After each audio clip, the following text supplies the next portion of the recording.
Well, good morning, everybody. I think everybody here knows who I am, so I'm not even going to introduce myself. And I think you all know Al Land.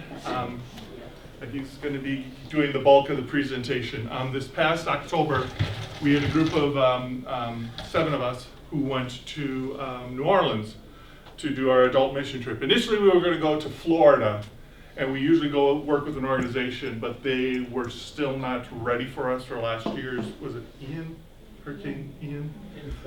What they do is they first go in and they do what they do contract work, meaning having the people who are licensed to go in and do, tear down stuff and get the mold taken care of. Yeah.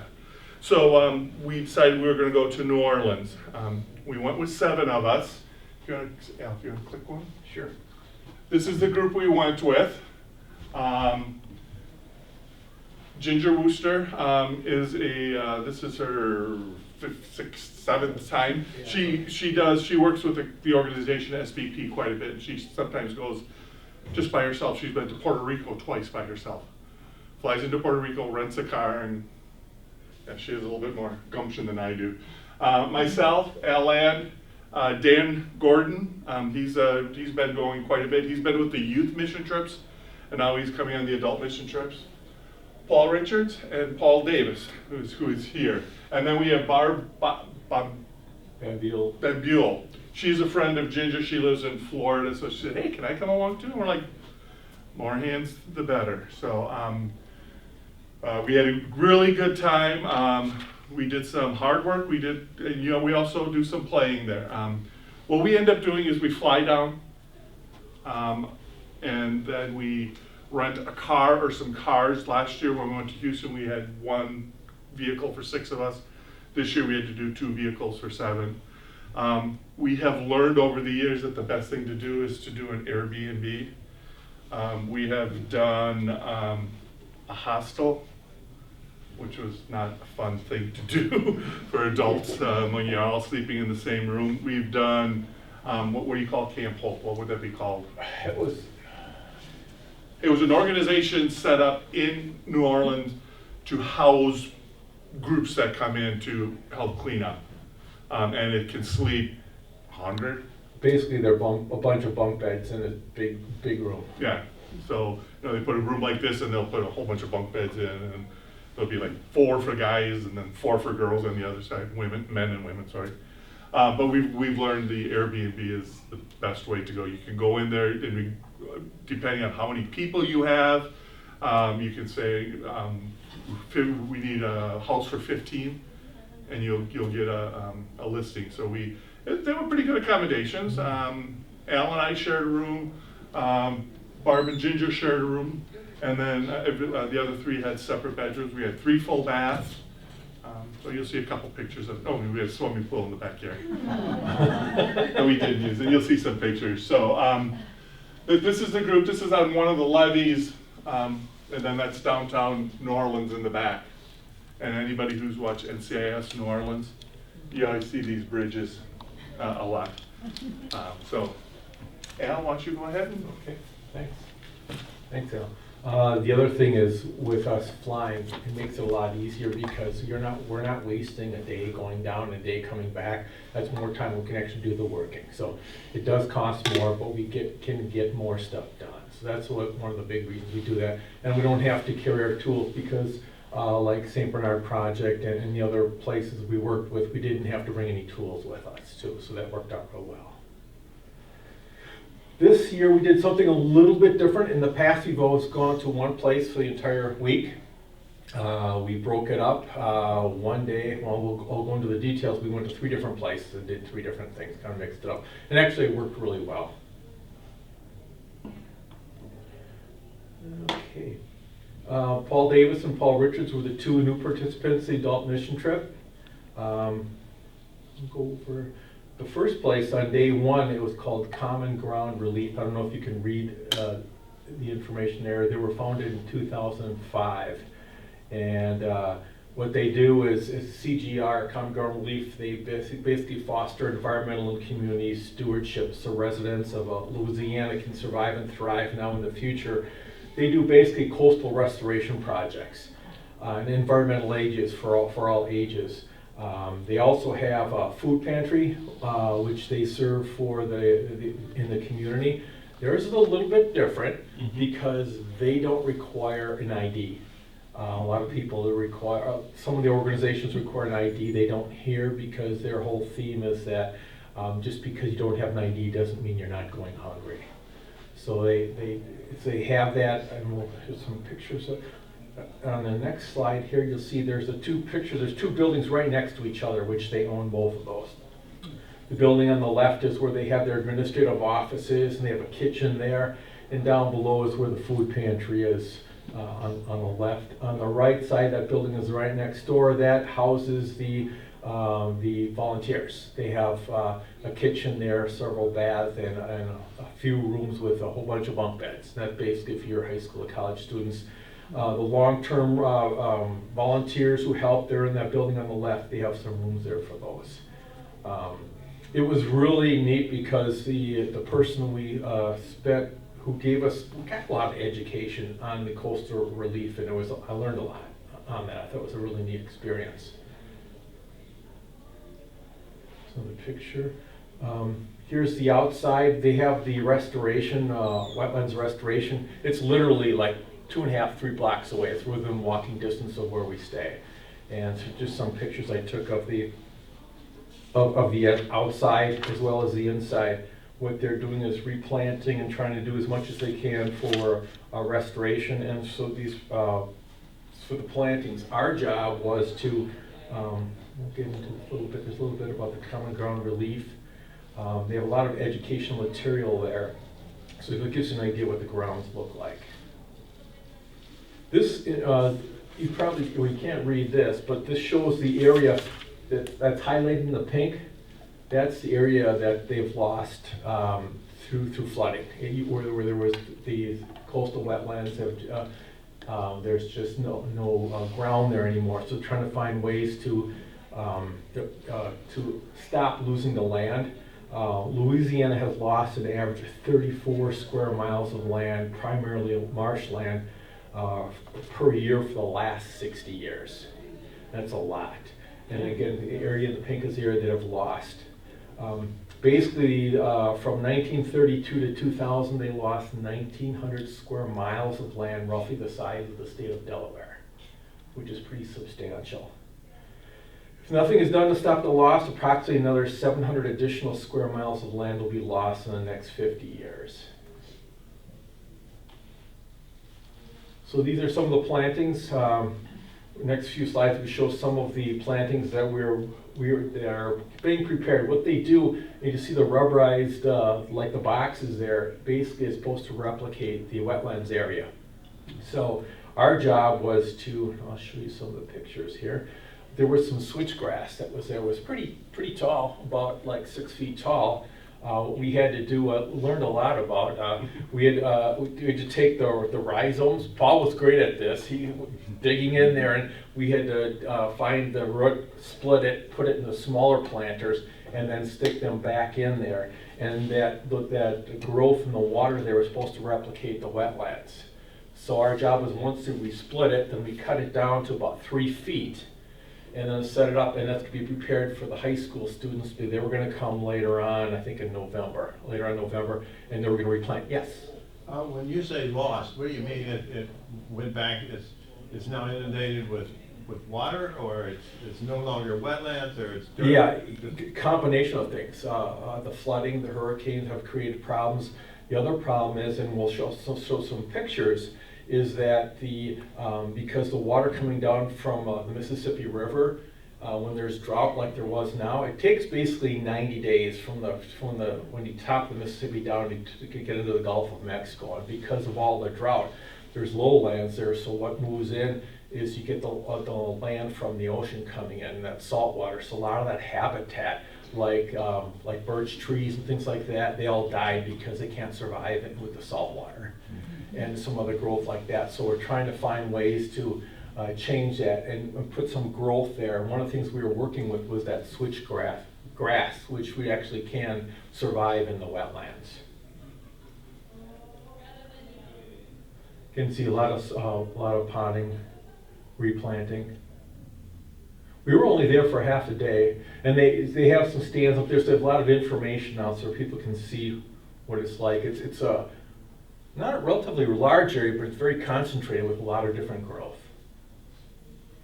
And there's the switchgrass that we're all working on. They came in, see these really large pots there. They came in these large pots. We had to pull them out and then dig and pull apart the rhizomes and replant them in the smaller plants and stick them back in there. And once we did, then we cut it down to about 3 feet. She said once it gets replanted in there, it's only about that high above the water. So it's just so it's a lot easier to manage when it's cut down further. So our job was just to get it ready for the high school students because it gets turned over them. They grab the plants and they replant the plants. There's Paul, Al, and Dan working. We're just doing a lot of, in addition to the replanting, we're also cleaning up the area because they wanted to expand some of the areas for growth and put more boxes in there. But there was a lot of weeds and all that. So part of what we were also doing was cleaning out the weeds in the area.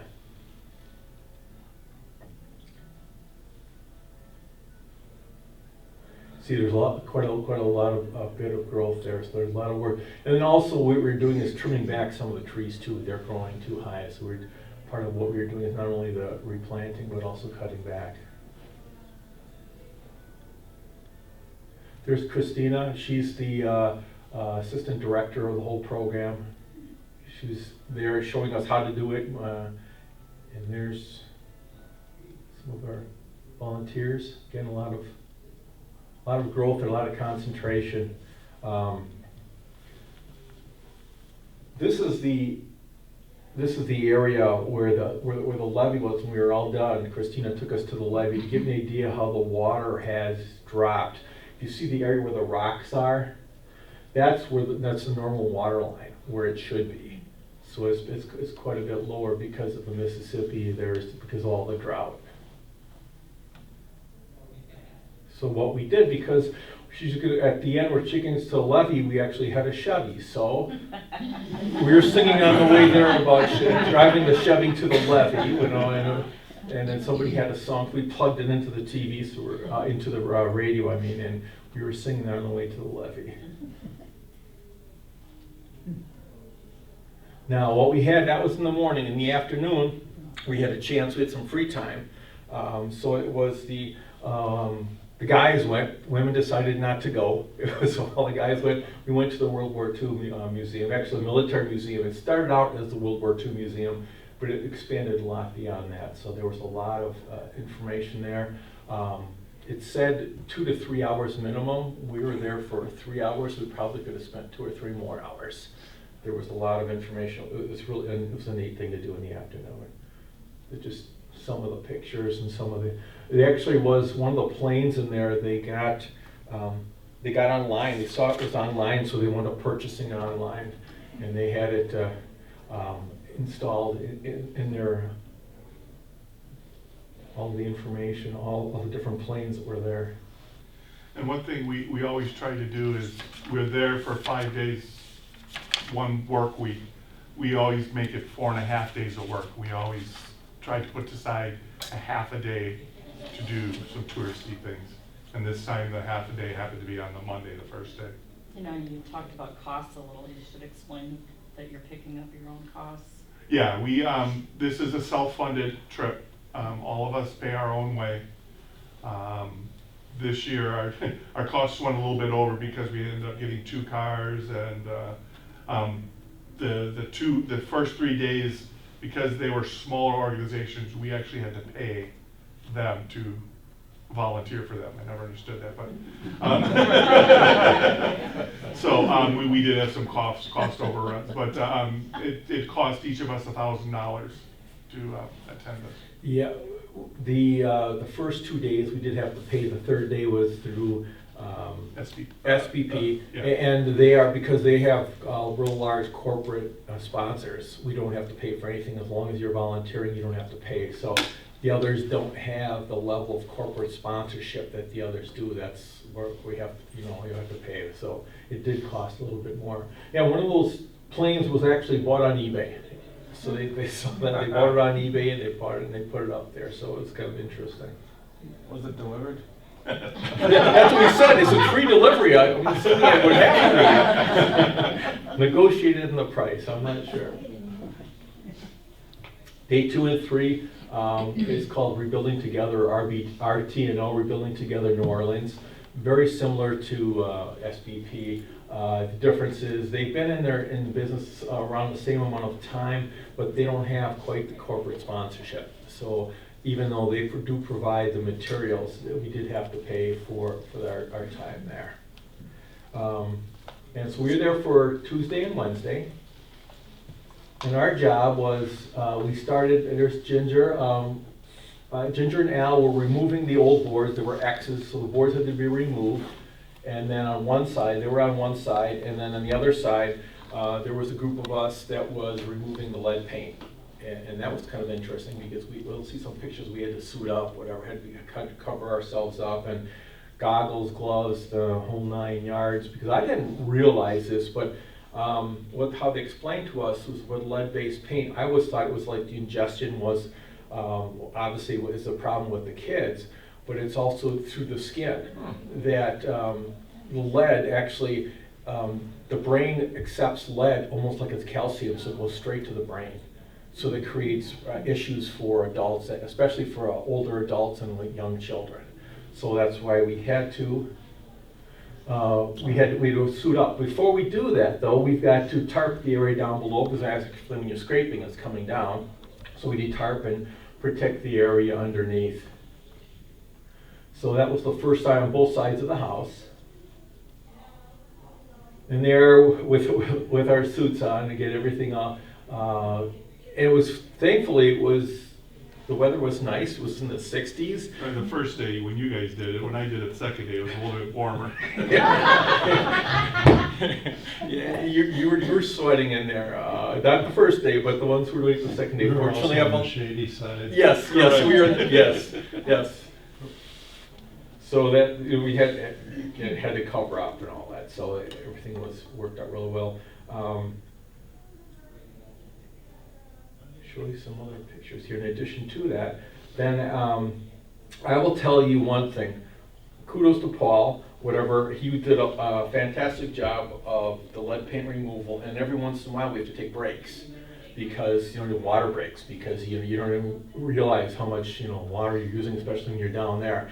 And it was Paul trying to get him down from the ladder to take a break, where he was just up there, and it was like, where's Paul? Oh, he's still up in the ladder yet. So Paul did a great job.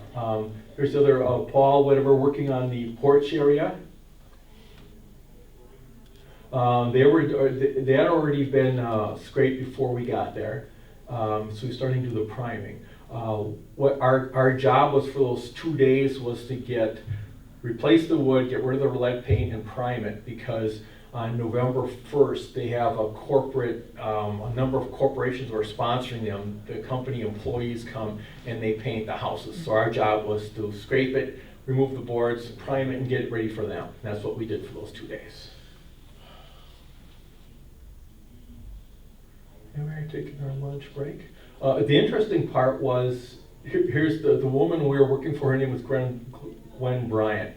She's 85 years old. I don't know if you can read that, but she actually was living in the house at the time. So a lot of times when we work on homes, you don't get a chance to meet the owners of the property, but we did get to meet her on the second day. She came out of the porch, whatever, and thanked us for our work.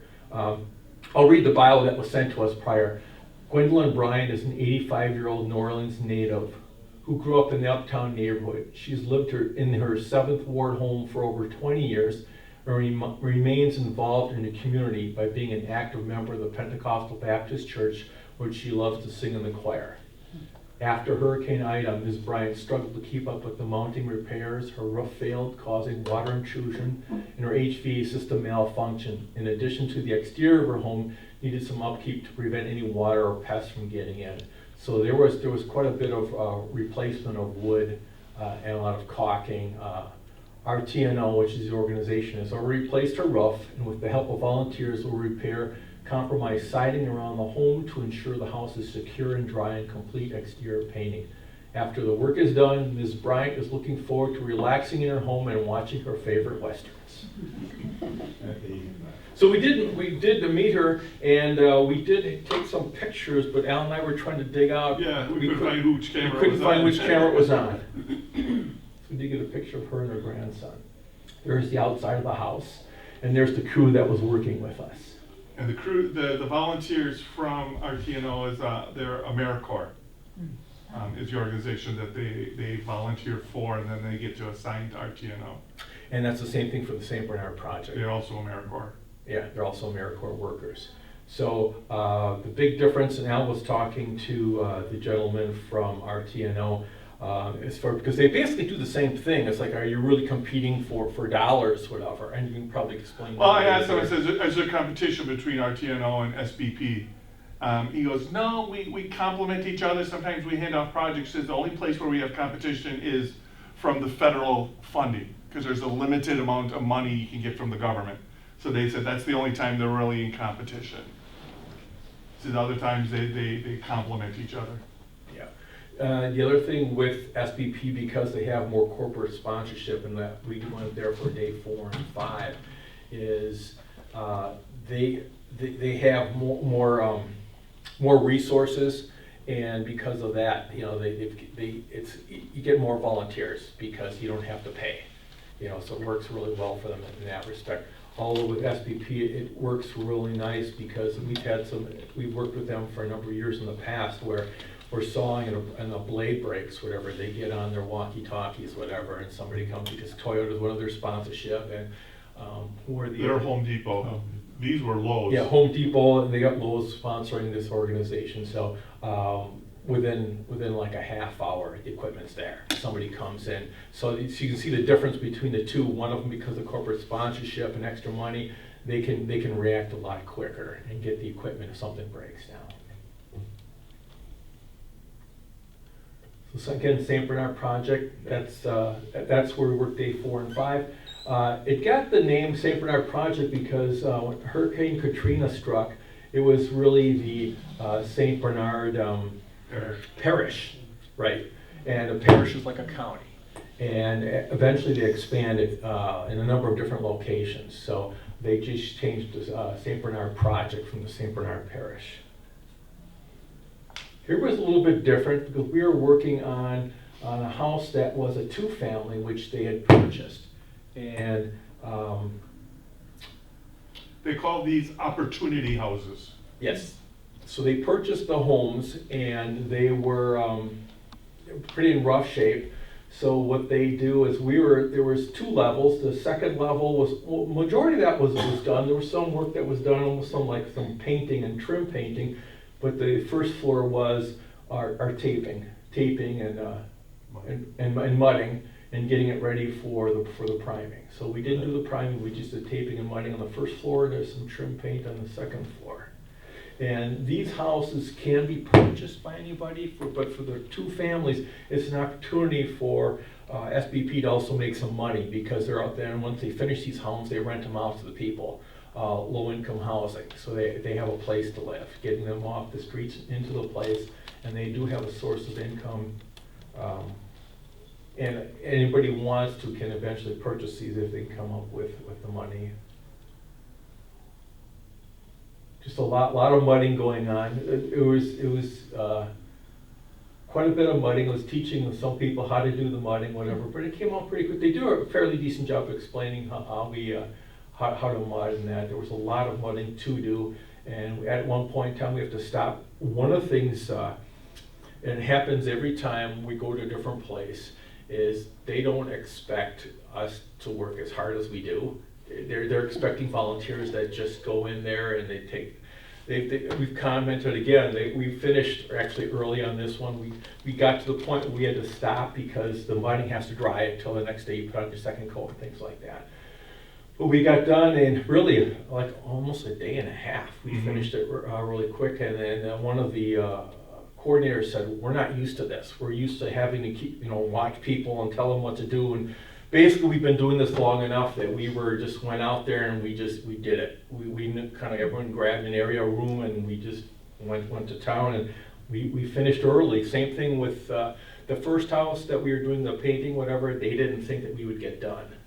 We had finished with the priming and removing the lead paint. Everything was done on those 2 days. So they were glad because they had other homes which they had to get done, and they could just shift, because then the volunteers go over to the houses that need to be done. So when we finished that last house, it was done.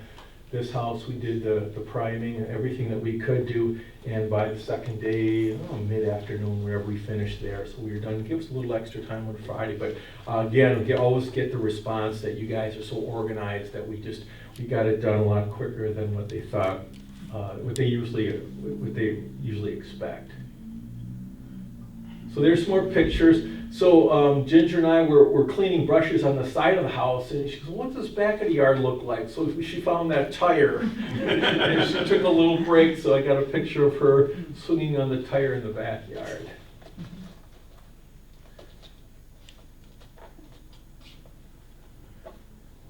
And every day I enjoyed it. It's fun to get together as a group. That's the backyard of the house that we stayed in.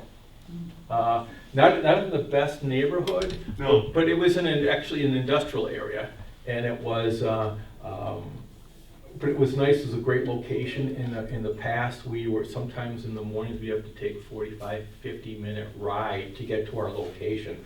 This was pretty much centrally located. It was what is that? What university or? Tulane. It was Tulane. We were just blocks away from Tulane University, and it was an industrial area.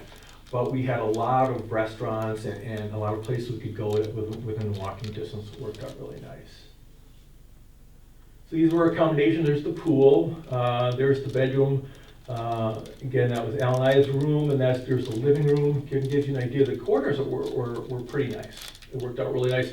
So much nicer. We decided after several years that no more bunk beds, no more sleeping in the basement of churches, no more cots. It's like we're too old for that. We need real beds. But you have to make your bed every morning?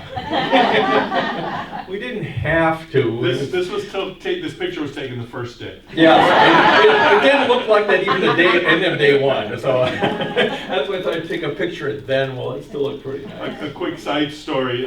So this is Al and I's room in the bottom. Those windows right there are literally up along the street. You have the sidewalk, the porch, and the window.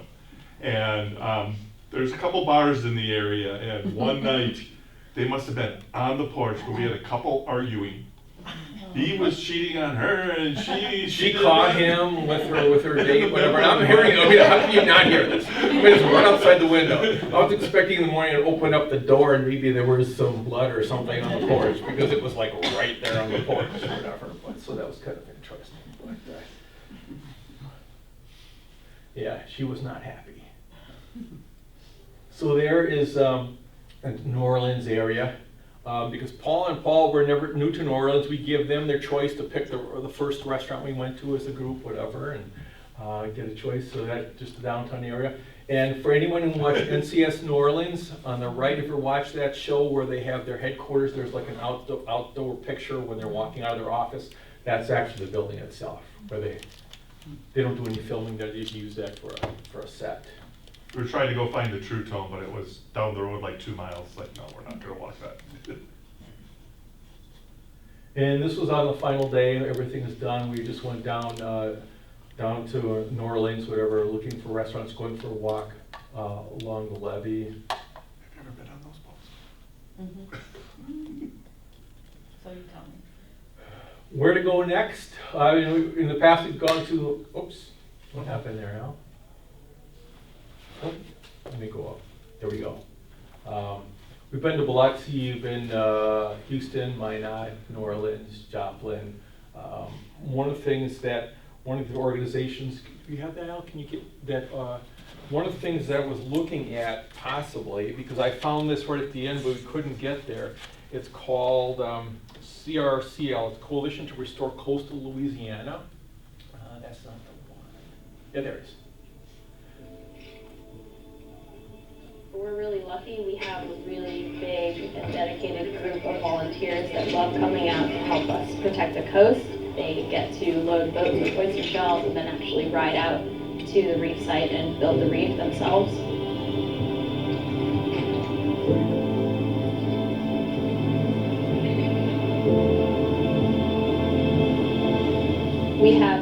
restaurant partners and 2 public drop-off locations where people can drop their oyster shells off. And the recycling program has been phenomenal for us. It helps out in many different ways. Those cans get very heavy. We don't have to fill up our dumpsters with the shells. As opposed to going to a landfill, they're actually going to a purpose. There's the benefit that it's actually serving the ecosystem and repurposing those shells. When we started looking to build community scale reefs where folks could actually get involved in putting the shell out in the water, we partnered with the Pointe-au-Chien Indian tribe to build our first community scale oyster reef. And so we built this ongoing partnership with the tribe where they select a culturally significant area that they'd like to protect. And then we developed the project together, and we've got their tribal folks out here taking us out on the boat, so all of our captains are part of the tribe. They're helping us to try to save what we want to save. It makes you feel so good to see that people do care, that they're not just here to see what's happening, you know, they're here because they care. We would love more restaurants to join our program. We are always taking new restaurants and we're always open to new drop-off locations and new partnerships.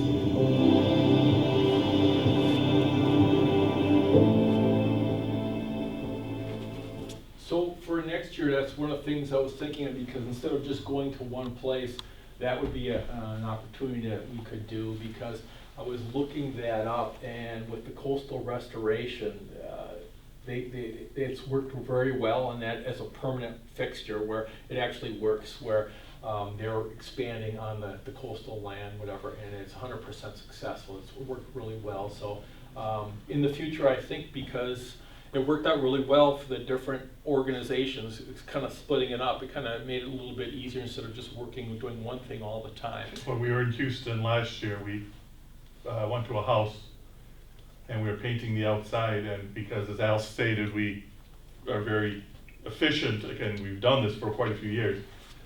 It's like, we painted the house, well, give it another coat. I think we gave it 3 coats of paint because we were like, we were done and had nothing to do. Do you want to let Paul talk about it? Yeah, and then for Paul, I don't know, you want to give it any comments on your experiences? That was your first time you've been on a mission trip?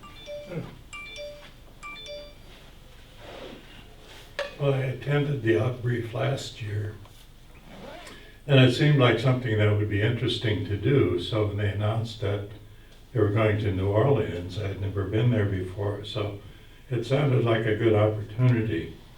I've volunteered with Habitat for Humanity for many times and figured it would be like that, and it was, where we're refurbishing something or building something new. And so it was, this trip was much like that. And the work is always worthwhile. You could see on where we were building that it was helping people refurbish their homes or building new low-income housing. And that's the same mission that Habitat has. And so the work was rewarding. It was good to do physical labor for a week. And even more rewarding, I think, was the fellowship that we had together. So I'm looking forward to whatever we do for this next trip. Any questions? Yeah, guys, any questions? You know, it's a fun time. You know, we do work hard, but our meals, like at night, we went to the French Quarter a couple times. We just ate in the house. There was a taco truck down the road the one night. We all walked up to the taco truck and got some stuff. And then, what was that other place? Dr. Dog's. Dr. Dog's. So yeah. we We got restaurant suggestions from the people who are working there. Okay, where's the best place to go? So they give us these restaurants to go. So that, okay, let's go there. Yeah. So it's fun, and it's as Paul said, it's great fellowship. Every morning we started off with a devotional, just before we left, and then we took off to the site. So what we do is the food is purchased on the first day, and then we when we're eating our breakfast, then before we go, we have to pack our own lunches because we're there for the entire day. So we pack our lunches, put it in the cooler, and and we eat from that, and in the evening, that's really on our own. But you're able to pack your own lunches, and it worked out really well. That one picture of us sitting around the pool, they were having appetizers, and right after that, we went down the road to the taco truck, and then came back and ate. So it was a lot of fun. It was a lot of chances to see different places, go to different restaurants, and we were only, 5-6 blocks away from the trolley? Yeah, we took the trolley down to the French Quarter. Down to the French Quarter. Or to the river. Yep, it was like $1.50 for the trolley to go all the way down there. So we're perfect in that location because we didn't have to get in the cars, in 2 cars, and try to find parking and all that. We just got in the trolley and went down there. So that was a good location for that other place as far as the shelves, whatever. We talked about keeping that same location and trying to rent that out again. It was a good location as far as proximity to everything. I don't think there was any place, we were no more than like 10, 12 miles away from any of the locations. So we were able to get them really quick so we could sleep a little bit later or have another cup of coffee before we left. And it was quicker getting back once we were done. See, the first night we went to a restaurant called The Desire, which was on Bourbon Street. And I had 3 Creole dish, which was interesting. And then on Thursday evening, we went down to Bourbon Street again and ate at the Vampire, wasn't it? Yes, the Vampire. Their claim to fame was that they served red drinks in a blood bag. But it was a lot of fun. Yeah. Very interesting. Yeah. Well, and going down Bourbon Street is interesting in itself, but the restaurant, but the food was really good. People watching is better. Yeah. It was a lot of fun. Any other questions? We really encourage you to think about joining the group, and if you have questions about it, we'll probably have a kickoff meeting in late spring when we start to decide. We usually, since we go south, we usually try to do it October, November timeframe, just for temperature wise. We've done New Orleans in October, and my favorite person here, Nancy, we were, me and her, the house had no circulation in it because there's no electricity, and me and her were putting in tiles in the master bath. We had a window this big in the bathroom, and it was like 120 degrees in there. And we're just literally dripping over each other. Said, "Sorry, Nancy." She's like, "Sorry, Al." I'm still thinking about that favorite person thing. Oh. Second favorite person. So again, it'll probably be late October or early November because the weather, it worked great for the lead-based paint removal because in those suits, whatever, even with 60 degrees, it was getting kind of hot in there. But in November is a good time to go there. And hadn't gone a little bit like because we left November 1st, I think, is when we left. That first week of November is actually they're doing the plantings in there. So it's like November to springtime is when they start doing their work, their replantings and like the shells. That didn't work on the timing, but we have some better chance to plan it. But it would definitely be when the weather is a little bit cooler. Because even then it was in the 60s. We didn't have any rain or anything, so the weather actually was pretty nice. It was in the 80s when I was in the suit. Well, he was in the sun. In the sun, it probably was, right.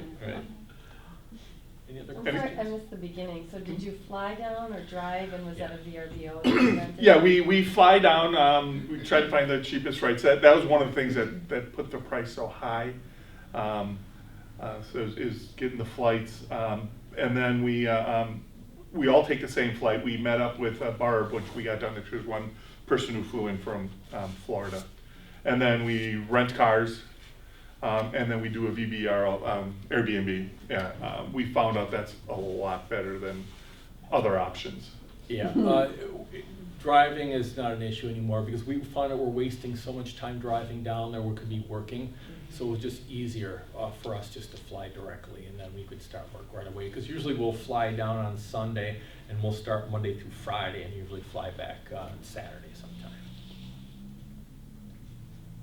Okay. Well, thank you. Again, if you have any questions, feel free to ask any of us. We'll be happy to answer them. Yeah, we'll be sending some word out. We'll be. Watch the voice. Yeah, watch for the voice. We're picking some dates. Thank you. Everybody.